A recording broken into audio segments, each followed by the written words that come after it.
Jal Jeevan machine కింద కేంద్ర రాష్ట్ర ప్రభుత్వాల పేర్లతో షేర్లతో జరుగుతున్నాయని డిప్యూటీ సీఎం తెలిపారు.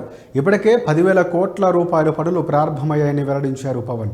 ఉన్న తక్కువ వనరులను ఉపయోగించుకుని ఎక్కువ కార్యక్రమాలు నిర్వహిస్తున్నామని తెలిపారు. ప్రధాని సహాయ సహకారాలు, ముఖ్యమంత్రి అనుభవం ఎంతో ఉపయోగపడుతుందని వెల్లడించారు ఆయన. ప్రతి రూపాయి క్షేత్రస్థాయిలో కనిపించాలని, ప్రాజెక్టులు పారదర్శకంగా చేపట్టాలని సూచించారు.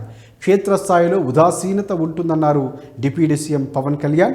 ముఖ్యమంత్రి ఇచ్చిన టార్గెట్లు రీచ్ కావాలంటే చాలా వరకు ఎక్స్క్యూజెస్ కనిపిస్తున్నాయని కూడా తెలిపారు.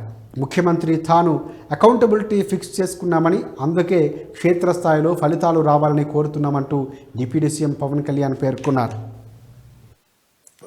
నా డిపార్ట్మెంట్ సంబంధించి పిఆర్ఎన్ఆర్డీ సంబంధించి పల్లె పండుగ సంవత్సరం 2,500 కోట్లు, పల్లె పండుగ 2.0 కింద 5,700 కోట్లు, అడవి తల్లి పాటుగా 1,005 కోట్లు, special assistance to state for capital investment which is called SASCI 2,123 crores. In total 11,328 కోట్లు శాంక్షన్ చేయబడింది.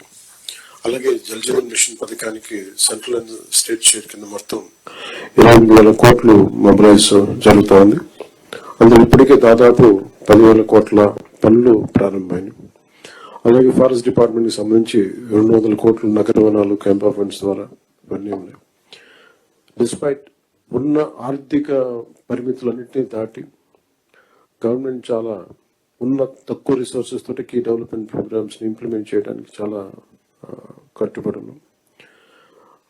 గౌరవ ప్రధానమంత్రి శ్రీ నరేంద్ర మోదీ గారి సహకారం, వారి కమిటెడ్ లీడర్షిప్, అలాగే ఒక గౌరవ ముఖ్యమంత్రి నారా చంద్రబాబు నాయుడు గారి అనుభవం, ఈ ప్రోగ్రామ్స్ అన్ని క్షేత్రస్థాయిలో దీని రిజల్ట్స్ చూడాలని మేము అందరం పనిచేస్తా ఉన్నాం.